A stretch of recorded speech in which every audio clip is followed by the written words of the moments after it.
Hello chess fans, this is Rick from Chess to Progress with number 60 in the series Viewers Games. This one is from Raresh from Romania in Europe. I hope I pronounce your name correctly, Raresh. If not, apologies. There are about 50 games in the backlog, so at the moment I'm not really able to do more than one viewers game a week, so it's a long wait for some people.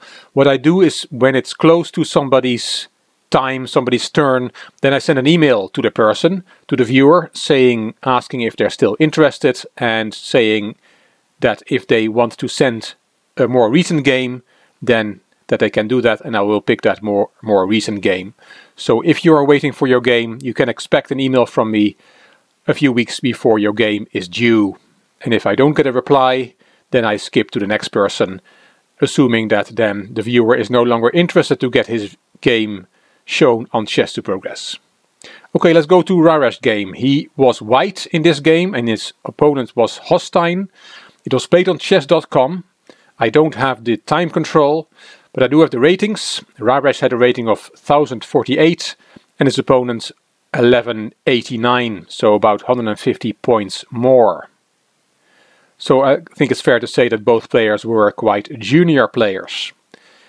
It's quite an interesting game. There's quite some learning points, especially for junior players, improving players.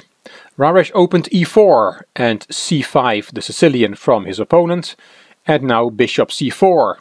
Of course, not a bad move at all, but for beginners, the rule of thumb, develop your knights before your bishops, is a good one to remember. Again, there's nothing wrong with bishop c4, it's a fine move, but if you want to take something away from this video and you are an improving player, then you may want to remember knights before bishop. This knight almost always wants to go to f3, this knight almost always wants to go to c3. For the bishops it's not so clear. Sometimes this bishop wants to go to e2, sometimes to d3, sometimes to b5, and the same for the other bishop. So it makes some sense to develop your knights first and only then your bishops. Knight c6 was a reply from black, knight f3, b6, castling, good move. In the opening you want to develop your pieces, put your pieces into play, preferably in the center or with influence in the center, and you want to put your king safe, which is what Raresh did here.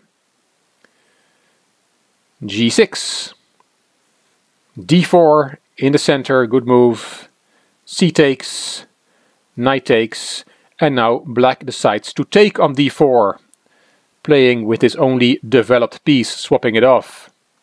A more logical move here is bishop b7, just to put another piece into play.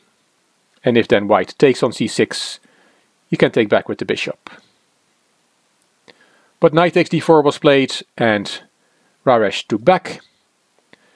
And now this rook is hanging in a corner and black already has a problem.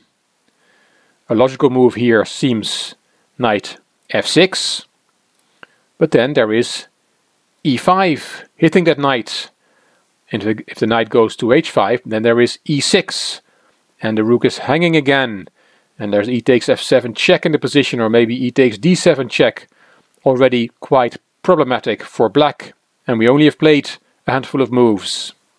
Why is this already so problematic for black? Well, he has neglected his development. If you look at his pieces, they're all on the back rank. His king is still in the center, and the only piece that he developed, he decided to swap on d4. That's why black already is in trouble here. f6 was played by black to make sure he wouldn't lose his rook in the corner. And here is a very nice move that white could have played. Do you see it? It's queen d5, and we call it a double attack. The rook is attacked, it's unprotected there, and there is an attack on f7, which is checkmate. So Raresh could have won a full rook here. He didn't see it, he played bishop f4, developing another piece. And then black played e5, and it looks like an oops moment for white, because his queen and bishop are forked and it looks like he's going to lose a piece. But after getting an initial fright, white sees that there is still this double attack.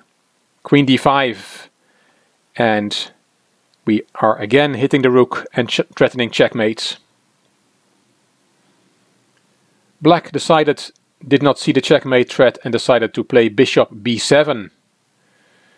And now Raresh could have finished the game, checkmate in 10 moves with queen f7 checkmate, but he also didn't see it and decided to take the bishop. So black then took white's bishop, and white played bishop d5. Now the threat is to take on a8, which is attacked twice and only defended once. So black saves his rook, rook c8, and knight c3, developing that knight. Now really black has to start making some development moves. For example, knight e7 is a move, or bishop c5, but black plays a move with a pawn at the side of the board, neglecting his development. Still, he plays a5. That's really a shot in the dark. Queen a6 from Raresh. He wants to re-centralize his queen, as we'll see. Now finally a developing move from black, and Raresh goes to d3 with his queen, centralizing that piece. Knight h6 from black, developing another piece, hooray! And knight b5, very good move from Raresh, avoiding his pawn structure on the queen side to be smashed up, because black could have done that with bishop takes c3, and then you have to take back with the pawn, and you get a funny pawn structure, a shattered pawn structure. Material is equal, but white is a lot better in this position, and the main reason white is so much better is the difference in king safety. Look at white's king, perfectly safe, tucked away in the corner with lots of pawn protection. And look at black's king, still in the middle of the board, and no more castling queenside is possible, and castling kingside doesn't look attractive either. It's not even legal at the moment because the bishop is covering that square. But even if the king got there, the pawns are not giving great protection. That's the main reason that white has an overwhelming position here. Knight b5, good move from Raresh. f5 from black. That pawn was taken. The knight took back. That knight is now nicely positioned on f5. And here a good move would have been c3 to prepare one of the rooks coming to e1 with check. But Raresh played rook fe1 straight away, and that missed that rook can be taken by the bishop. c3 would have avoided that.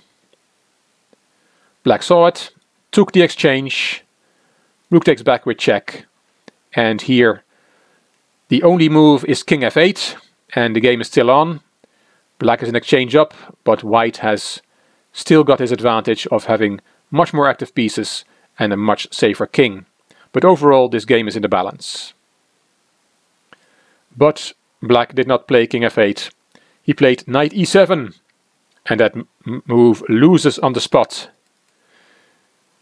Knight e6 check, great move from Raresh. King f8 is the only legal move, and now Raresh could have given a nice checkmate. Starting with queen d4, and there's a checkmate threat on f6, that would be checkmate. And the only way to cover f6 is to play knight g8. Now f6 is covered by two pieces, but then queen takes h8, that rook is also hanging, and there is nothing that black can do against queen takes g8, checkmate on the next move. But Raresh played something different. He took on c8, also still with a easily winning position. He took the exchange back. Black took on d5, queen takes, and queen takes c8. And materials equal, but white is completely winning still because of the difference in king safety and because of the fact that black is playing without this rook. Material is equal, but that rook really is worth nothing. It's not doing nothing on h8.